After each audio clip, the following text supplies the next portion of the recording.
Bem-vindos a mais um programa. O nosso tema é doação de órgãos e solidariedade humana. A vida é o nosso valor supremo. Enquanto existirmos, temos possibilidade de crescimento e de autorrealização. A vida é geralmente vista como um dom, um presente, mas sempre com um propósito.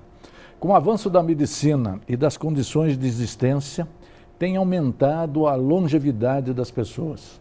O Natal é sempre um renascer e o Ano Novo uma celebração da vida.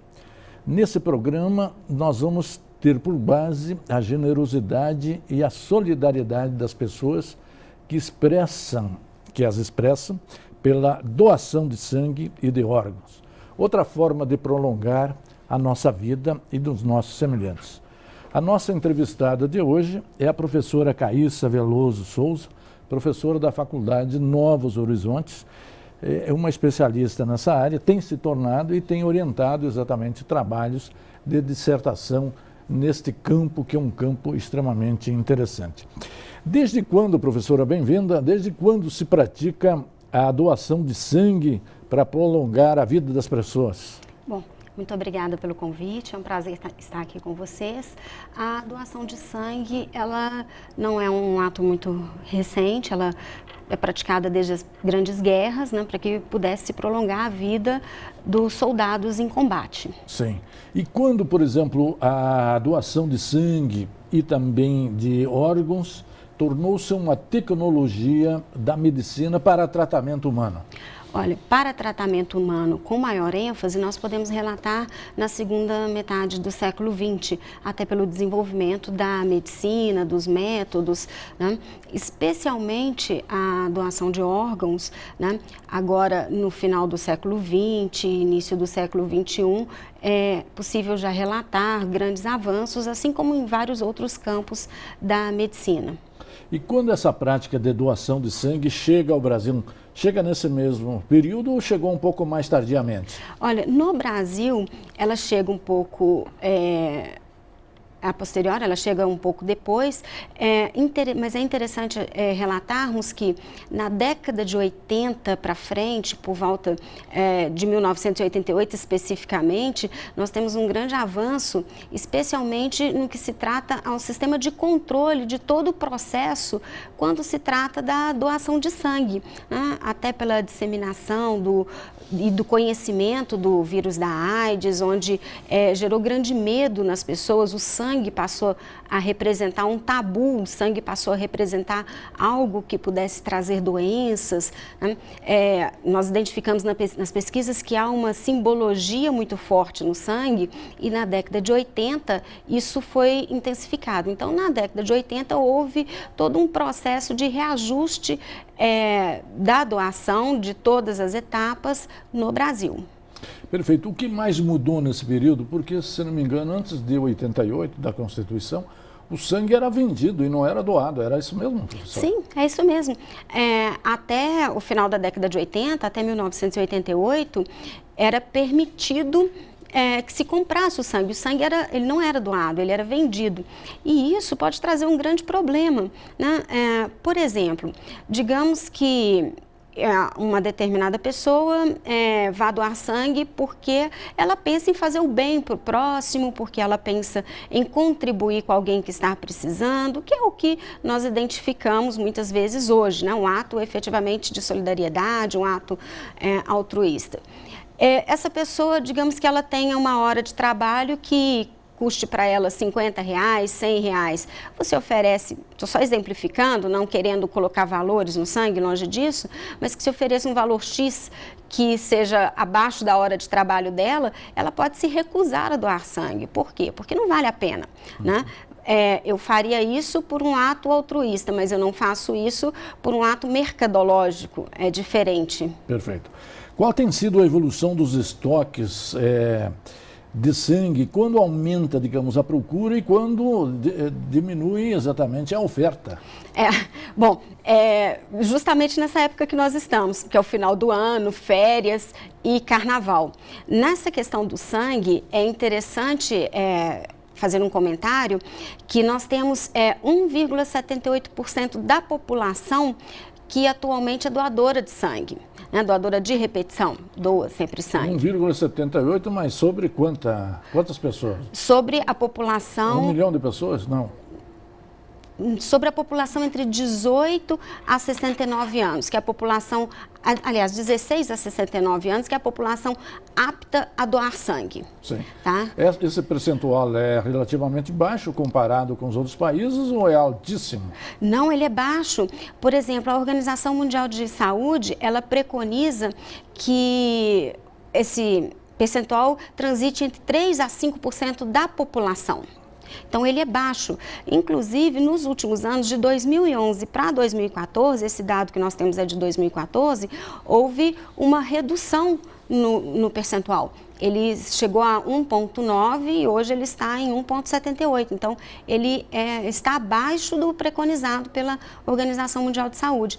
O que se torna mais crítico, especialmente agora na época de férias, onde tanto o número de doadores é reduzido, quanto a demanda... Aumenta a procura. Aumenta a procura. É uma relação de oferta e demanda, sim. A demanda, né? Isso.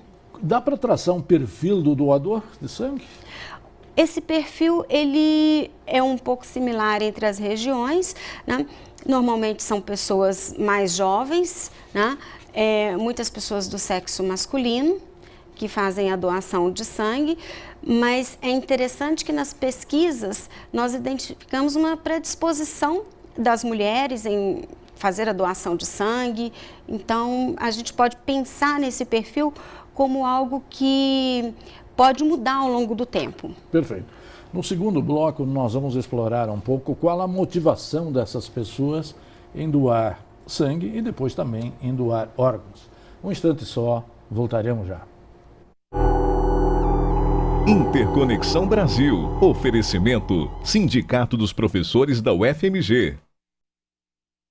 Interconexão Brasil. Oferecimento: Sindicato dos Professores da UFMG.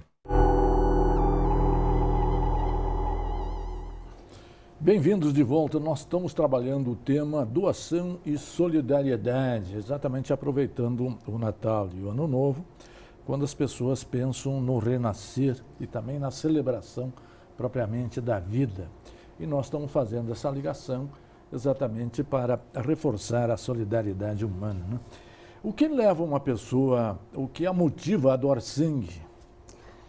Um dos principais motivos é justamente a questão da solidariedade. Nós tivemos uma dissertação defendida agora recentemente, esse ano, tratando da questão de doação de sangue. E nas pesquisas foi interessante que, a dissertação do Jefferson Rodrigues, e nas pesquisas foi interessante que as pessoas relatam que doam sangue por amor ao próximo. Então, percebe-se muito um ato altruísta, um ato de amor, quando nós pedimos para que as pessoas relacionassem palavras, imagens à doação de sangue. Sempre estão relacionadas imagens bonitas, imagens de família, imagens de vida.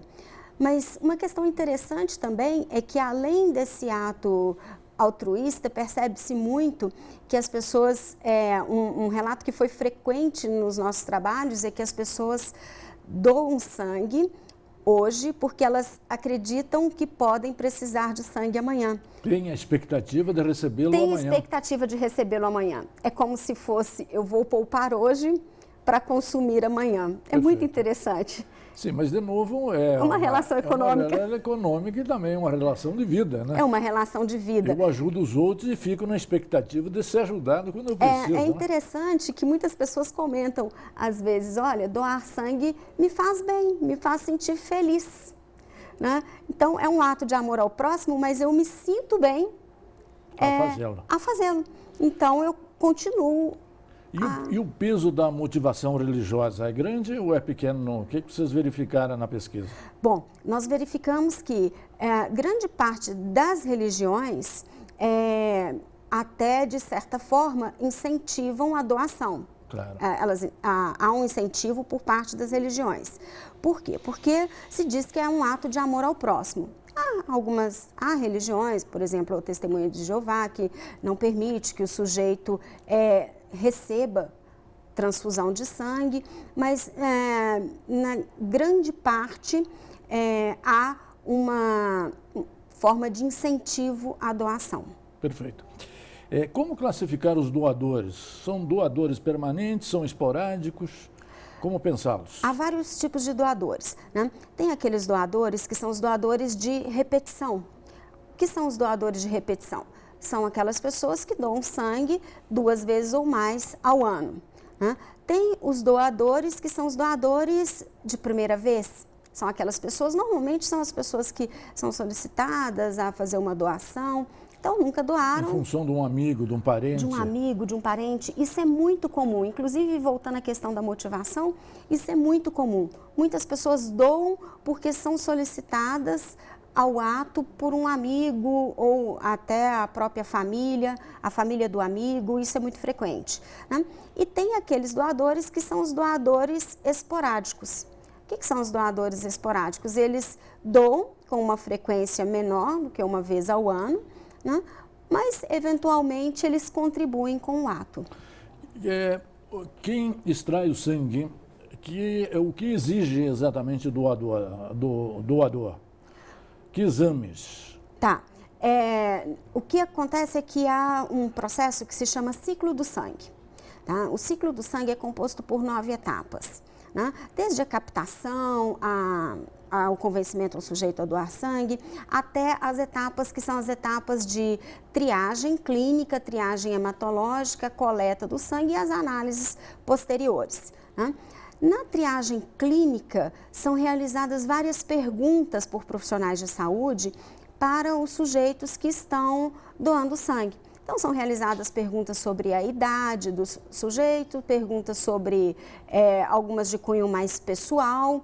E na triagem, posteriormente à fase, né, o sujeito ele é convidado a doar uma gota de sangue, onde é avaliado se ele tem anemia, se ele está em condições de doar e posteriormente há a coleta do sangue.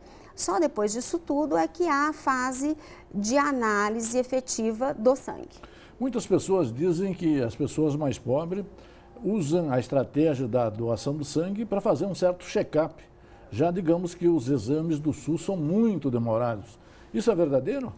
Sim, é verdadeiro, porque o que acontece na doação de sangue é que o sujeito, nós tivemos até na pesquisa alguns relatos, que o sujeito ele tem a certeza de que ele está, um termo que foi utilizado na pesquisa, em dia com a saúde. Sim. Né? Ele sabe que ele não tem, pelo menos, algum problema grave, alguma doença que possa ser transmitida por meio do sangue, que tenha sido detectada ali naquele exame. É possível. Isso é um bom retorno, uma boa motivação também, né? Essa é uma boa motivação, claro. Com certeza. Tem melhorado o cuidado com o sangue coletado? Porque nós tivemos aí, por exemplo, no passado, o próprio Betinho, né? Sim. Que contraiu a AIDS exatamente por transfusão de sangue e outras doenças, né? Sim, sim. Hoje o processo é muito mais rigoroso e muito mais cuidadoso. Até a década de 80, né, que é o que aconteceu com o Betinho, que certamente com várias outras pessoas, né, não se havia uma quantidade de exames, né, suficientes até em termos de desenvolvimento da medicina. E hoje o processo é muito mais cuidadoso, tanto para quem doa quanto para quem recebe o sangue. Então, especialmente como eu comentei no início, o advento do vírus HIV e da disseminação desse vírus na sociedade e do conhecimento pela população, né, houve uma pressão para que os procedimentos sofressem avaliações mais precisas. Claro. Sim. E hoje... mais científicas e também mais rigorosas. Mais rigorosas, com certeza. Então, hoje o processo é muito seguro, tanto para quem... É lógico que nós não podemos afirmar que seja um processo 100% seguro. Claro, claro. Porque há uma janela imunológica, mas mais especificamente para quem recebe. Mas isso é reduzido. Perfeito. No terceiro bloco, nós vamos trabalhar dedicado mais à doação de órgãos e o transplante de órgãos. Um instante só, voltaremos já. Interconexão Brasil. Oferecimento: Sindicato dos Professores da UFMG. Interconexão Brasil. Oferecimento: Sindicato dos Professores da UFMG. Bem-vindos de volta. Nós estamos trabalhando o tema doação e solidariedade.